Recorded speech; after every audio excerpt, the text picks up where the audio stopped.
नमस्कार. श्री स्वामी समर्थ सर्वांना. बघा, अधिक महिना जवळ येत आहे आणि या अधिक महिन्यात नवीन जोडवी करण्याची परंपरा आहे. त्याचप्रमाणे ज्यांना नवीन जोडवी करायची असतील त्या सुवासिन महिला नवीन जोडवी करतात आणि या महिन्यात जुनी जोडवी बदलून नवीन जोडवी घेतली जातात. मग ह्या महिन्यात जोडवी करताना कोणती चूक करायची नाही, जोडवी करताना कोणती काळजी घेतली पाहिजे, त्याचप्रमाणे बोटात कोणत्या प्रकारची जोडवी घ्यायची आहेत आणि याचप्रमाणे या धोंड्याच्या महिन्यात जावयाला वाण देण्याची परंपरा आहे.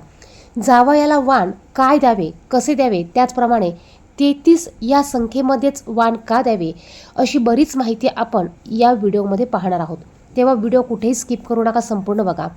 चॅनेलवर नवीन असाल तर चॅनेलला सबस्क्राईब करा, बाजूच्या बेल आयकॉनला प्रेस करा, कमेंट बॉक्समध्ये श्री स्वामी समर्थ नक्की लिहा.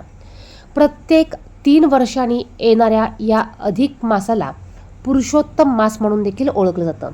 या पुरुषोत्तम मास या महिन्यात अधिकाधिक धार्मिक ग्रंथ, धार्मिक आध्यात्मिक गोष्टी केल्या जातात. पूजा, पाठ, व्रत, वैकल्य या गोष्टी केल्या जातात. कारण या महिन्यात जर का आपण ह्या गोष्टी केल्या तर याचं अधिकाधिक फळ आपल्याला प्राप्त होत असतं. या महिन्यात आपण जेवढीही आध्यात्मिक सेवा करू, आध्यात्मिक गोष्टी करू, याने एक सकारात्मक ऊर्जा निर्माण होत असते. त्याचप्रमाणे अधिक मासात जास्तीत जास्त दान धर्म केले जाते. आपल्या यथाशक्तीने आपण गरजूवंतांनाच अधिकाधिक दान धर्म करायचा आहे. अधिक मास हा काळ धार्मिक आणि आध्यात्मिक दृष्टिकोनातून फार महत्त्वाचा मानला जातो. या महिन्यात विवाह, मुंजा, गृहप्रवेश, बारसे यांसारखी मंगल कार्य केली जात नाही. मात्र पूजा, पाठ, व्रत, वैकल्य, जप, तप आणि दान धर्म करणे अत्यंत शुभ मानले जाते. यामुळे भगवान श्रीहरी विष्णूंची देखील कृपा आपल्याला प्राप्त होत असते. या महिन्यात जास्तीत जास्त श्रीहरींचा जप, नामस्मरण हा केला जातो. अधिक मासात विवाह, गृहप्रवेश, मुंजा, बारसे यांसारखी शुभ आणि मंगल कार्य केली जात नाहीत. असे मानले जाते की या महिन्यात शुभ कार्य केल्यास अपेक्षित फळ मिळत नाही. मल मासात भगवान विष्णूंची पूजा करण्याला विशेष महत्त्व आहे. या काळात दान, जप, तप, पूजापाठ आणि गोमातेची सेवा करणे अत्यंत पुण्यकारक मानले जाते. तसेच अधिक मासात रामायण, गीता यांसारख्या धार्मिक ग्रंथाचे दान करणे, वाचन करणे शुभ मानले जाते. म्हणजेच काय बघा, अधिक मास म्हणजे आपल्यासाठी हा एक बोनस म्हणून महिना आहे. या महिन्यात आपण अधिकाधिक सेवा, पूजा, पाठ, व्रत, वैकल्य करून आपण आपल्या पुण्याचा बँक बॅलन्स हा वाढवायचा आहे. अधिक महिन्यात जावयाला अतिशय महत्त्व दिलं जातं. कारण जावयाला नारायण समजून त्यांना वाण, भेटवस्तू देण्याची पद्धत आहे. या महिन्यात सासूरवाशिनीचे आई वडील जावयाला घरी बोलावून त्यांना रीतसर गंध वगैरे लावून त्यांचा आदरातिथ्य, मान सन्मान केला जातो. त्यांना पंचपक्वानांचा मानपान केला जातो. जावयाला अधिक मासाचं वाण दिलं जातं. हिंदू धर्मात मुलगी जावयाला लक्ष्मीनारायणाचा जोडा मानतात. म्हणून जावयाला तुपात तळलेले 33च्या पटीत अनारसे देतात.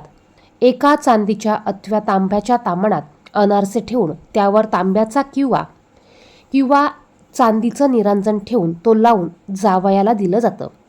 अनारस्याऐवजी बत्तासे, मैसूर पाक वगैरे जाळीदार पदार्थ देखील द्यावयाचे असतात. आता याची संख्या 33 असावी. या महिन्यात नारळ, सुपाऱ्या, फळे यांसारख्या वस्तूसुद्धा 33च्या पटीने घेऊन दान केले जातात. आता 33 या अंकाला इतके का महत्त्व आहे? वसिष्ठ सिद्धांताप्रमाणे अधिक महिना हा 32 महिने 16 दिवस आणि 8 तासांच्या नंतर म्हणजे सुमारे 33 महिन्यांच्या नंतर येतो. या 33 महिन्यांसाठी म्हणून 33 वस्तूंचे दान केले जाते. त्याचप्रमाणे गोमातेमध्ये देखील 33 कोटी देवतांचा वास असतो. लक्ष्मी मातेला चांदी अतिशय प्रिय आहे. त्यामुळे जावयाला चांदीच्याच भेटवस्तू दिल्या जातात. धार्मिक दृष्टिकोनातून चांदी हा अत्यंत पवित्र आणि सात्विक धातू मानला जातो. चांदीची उत्पत्ती भगवान शंकराच्या डोळ्यांतून झाली आहे अशी मान्यता आहे. चांदीचा संबंध प्रेमाचा कारक शुक्र, धनाचा आणि मनाचा कारक चंद्राशी आहे असे म्हटले जाते. चांदी शरीरातील पाणी आणि घटक नियंत्रित करते. यासोबतच शारीरिक समस्या दूर करण्यासाठीही याचा उपयोग केला जातो. आणि म्हणूनच मुलीचं आयुष्य सुखी करण्यासाठी अधिक महिन्यात जावयाला चांदीच्या वस्तू भेट म्हणून दिल्या जातात. आता आपल्याला चांदी सोनं घेणं शक्य नाही, तर आपण आपल्या परीने चांदी तांब्याच्या वस्तू भेटवस्तू म्हणून आपण देऊ शकतो. त्याचप्रमाणे या महिन्यात जरी लग्न कार्य केली जात नसली तरी सुवासीन महिला आपली जुनी जोडवी असतील तर ती नवी बदलू शकतात किंवा नवीन जोडवी तुम्ही करू शकतात. बघा, सौभाग्यवती पायात जोडवी का घालतात किंवा जोडवी घालण्याची प्रमुख कारणे आपण पाहूया. सौभाग्यवती लग्नानंतर महिलांच्या 16 शृंगारांपैकी जोडवी हा एक महत्त्वाचा भाग आहे, जे स्त्री विवाहित असल्याचे दर्शविते. त्याचप्रमाणे पायांच्या बोटांमधील नसा थेट गर्भाशय आणि हृदयाशी जोडलेल्या असतात. चांदीची जोडवी या नसांवर दाब निर्माण करून रक्तप्रवाह सुरळीत ठेवतात. त्याचप्रमाणे जोडवी पायात घातल्यामुळे जोडव्यांमुळे गर्भाशयाला होणारा रक्तपुरवठा योग्य राहतो, ज्यामुळे प्रजनन क्षमता सुधारते आणि मासिक पाळीच्या समस्या ह्या कमी होतात. त्याचप्रमाणे जोडव्यांमुळे निर्माण होणाऱ्या दबावामुळे हृदयाची गती नियंत्रित राहते आणि थायरॉईडचा धोका कमी होण्यास मदत होते. जोडवी सहसा चांदीची घातली जातात कारण चांदी ही शरीरातील अतिरिक्त ऊर्जा शोषून घेते आणि शांतता प्रदान करत असते.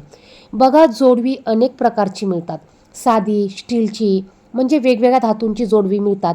त्याचप्रमाणे चांदीची जोडवी देखील असतात. खास करून महिलांनी चांदीची जोडवी घालण्याला अतिशय महत्त्व आहे.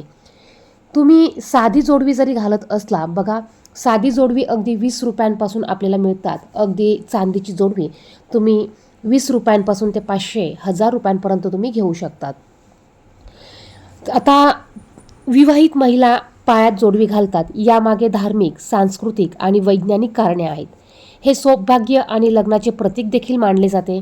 तसेच जोडवी घातल्याने प्रजनन क्षमता सुधारते आणि मासिक पाळी नियमित राहते.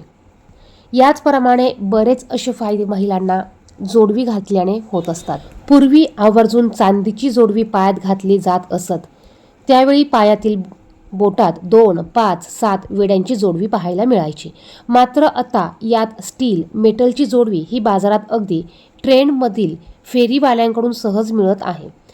काही नोकरदार महिलांनी तर गुजराती महिलांच्या नक्षीकाम जोडवींना पसंती देत असलेले चित्र पाहावयास मिळत आहे.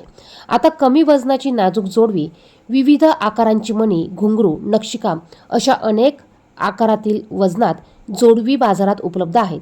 20 रुपयांपासून ते 500 रुपयांपर्यंत या जोडव्यांची किमती असून सर्वसामान्यांना ती परवडण्यासारखी आहे. नववधूपासून ते वृद्ध महिलांपर्यंत सर्वजण जोडवी ही आवर्जून वापरतात. आता जोडवी घालताना कोणत्या चुका करायच्या नाही किंवा कोणती काळजी घ्यायची. बघा, पायात विशेषतः बोटात सोन्याची जोडवी घालू नयेत. ज्योतिषशास्त्रानुसार चांदी चंद्राचे प्रतीक आहे, जी पती पत्नीच्या आयुष्यात शांतता आणि सुसंवाद राखते. त्याचप्रमाणे पायाच्या दुसऱ्या बोटात अंगठ्या शेजारचे बोट यात जोडवी घालणे शास्त्रीयदृष्ट्या योग्य मानले जाते, कारण यामुळे रक्तदाब नियंत्रित राहण्यास मदत होते. त्याचप्रमाणे हरवलेली जोडवी, विवाहित महिलेने जोडवी हरवणे अशुभ मानले जाते. जर जोडवी हरवली तर ती त्वरित बदलावी. जोडवी नेहमी स्वच्छ ठेवावीत आणि नियमितपणे बदलावीत, कारण त्यात नकारात्मक ऊर्जा साठून राहू शकते. कुमारिकांनी जोडवी परिधान करू नये असे शास्त्रात सांगण्यात आले आहे.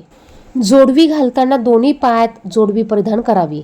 दोन्ही पायात जोडवी घातल्याने ऊर्जेचे प्रमाण व्यवस्थित राहते. त्याचप्रमाणे विवाहित स्त्रीने तिच्या पायातील जोडवी इतर कोणत्याही स्त्रीला देऊ नये. असे केल्याने पती पत्नीच्या नात्याला दुरावा निर्माण होऊ शकतो. पहा, ज्यांना नवीन जोडवी घ्यायची असतील किंवा महिलांना जुनी जोडवी देऊन नवीन घ्यायची असतील तर तुम्ही या अधिक महिन्यामध्ये अवश्य जोडवी बनवू शकतात. त्याचप्रमाणे जोडवी घेताना ती चांदीचीच घ्यावी, इतर धातूंची जोडवी पायात घालू नये. त्याचप्रमाणे महिला असतील तर तुम्ही तुमच्या जावेसाठी, तुम्ही तुमच्या आईसाठी, तुम्ही तुमच्या सासूबाईंसाठी देखील जोडवी घेऊन त्यांना तुम्ही ती भेटवस्तू म्हणून देऊ शकतात. व्हिडिओ आवडला असेल तर व्हिडिओला लाईक करा आणि शेअर करा. धन्यवाद.